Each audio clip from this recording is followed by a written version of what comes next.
In the immortal words of Def Leppard, it's better to burn out than to fade away. And that is exactly what this DC Cinematic Universe did. Fade away.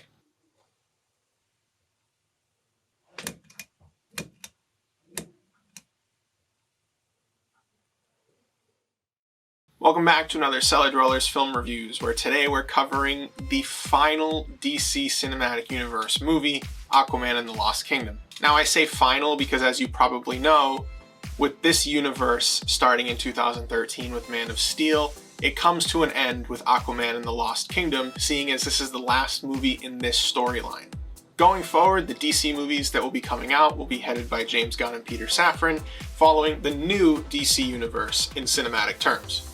This DC Cinematic Universe that is just ending had so much potential right out of the gate, with Henry Cavill as Superman in Man of Steel, Ben Affleck as Batman in Batman vs Superman, Gal Gadot as Wonder Woman in Wonder Woman, and the list just goes on. I know not many people are a huge fan of Zack Snyder and his work, but I'm in the minority and I understand that he had a plan right from the get-go. Whether or not that plan was perfect, today's not the day to discuss that. But if you ask me, the DC universe just went too fast. Marvel had already been established for about 5-6 years by the time Man of Steel came out, and instead of taking the time to build their characters, Warner Brothers just wanted them thrown into his Justice League project. And not only that, Warner Brothers just could never make up their mind on what they wanted. They would make a decision, go with it for a couple months, and then change their mind, undermining everything they just did. So really, regardless of how much potential the DC Cinematic Universe had or how much you think it may have had, it was really a doomed project right from the start. And believe me, it breaks my heart to say that. But anyway, let's talk about Aquaman 2. I am a huge fan of the first Aquaman movie. The character development, storytelling, and world building in that movie is incredible. Now, with a sequel coming out, you'd sort of think that the team behind it would take everything that was built in the first one and carry it over to the second one. And that's sort of not the case here. What happened in The Lost Kingdom is the movie sort of rested on the laurels of the first one. There was no real character development, there was no real expansion of the world building in any legitimate capacity, and the storytelling was something that was sort of ripped straight out of World of Warcraft.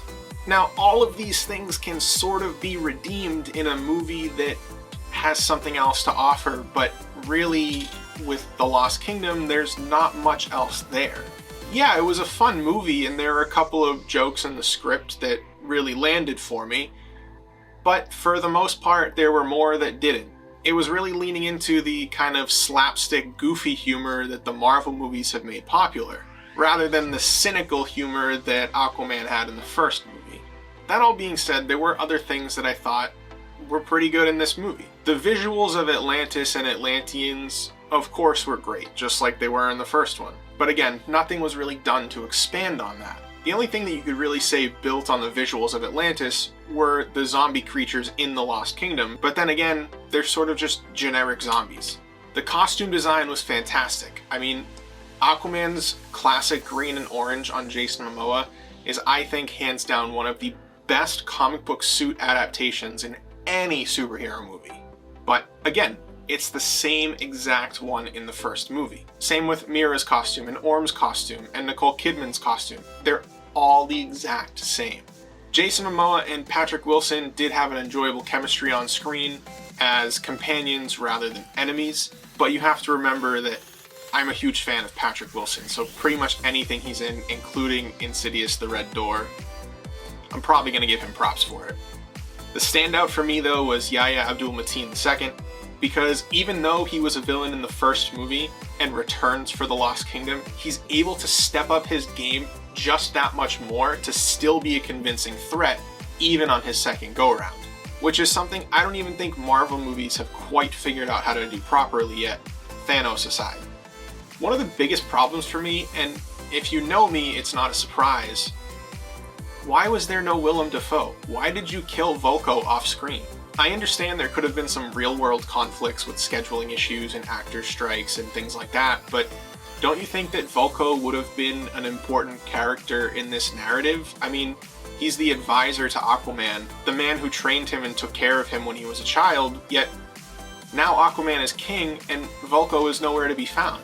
Personally, I think it's a real detriment to the script and the overall enjoyment of the movie that Vulko isn't there, so Aquaman can bounce ideas off of him, but I don't know the full story behind it, so I can't really say for sure. The action sequences in this movie were really cool looking, specifically the final fight between Aquaman and the possessed Black Manta. While most of it was probably CGI animated, the choreography between the characters was super well planned out, and a visual feast for the eyes against the icy backdrop. I'm also not really a huge fan of how they handled the exiled king story, only because when he does finally get the Black Trident at the end of the movie, he's pretty much instantly killed by Aquaman.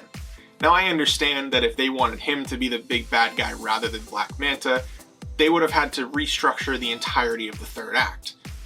But if you ask me, at that point, why even let the exiled king get his powers back in the first place? In a way, it sort of begins to undermine Black Manta's whole story arc of being this menacing villain that can stand up to a superpower being like Aquaman. There are times in this movie where the script becomes really cheesy and spoon feeds the plot to the audience with characters saying really obvious things in their monologues just to make sure that the audience is keyed into it.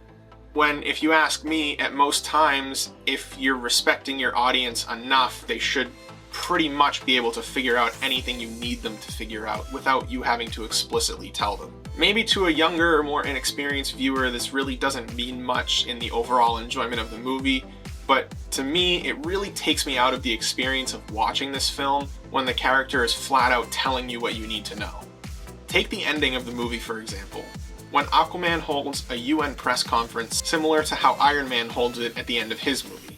The monologue by Aquaman literally explains to the viewer the entire theme of the movie, all ending with the phrase, "I'm Aquaman." Now, if you compare that to the conference scene at the end of Iron Man, that scene doesn't tell you how to feel or what to think. You fill in the gaps with how the script plays with the wording, and by the end of the movie, when he admits, "I am Iron Man," then the viewer can form their own opinion.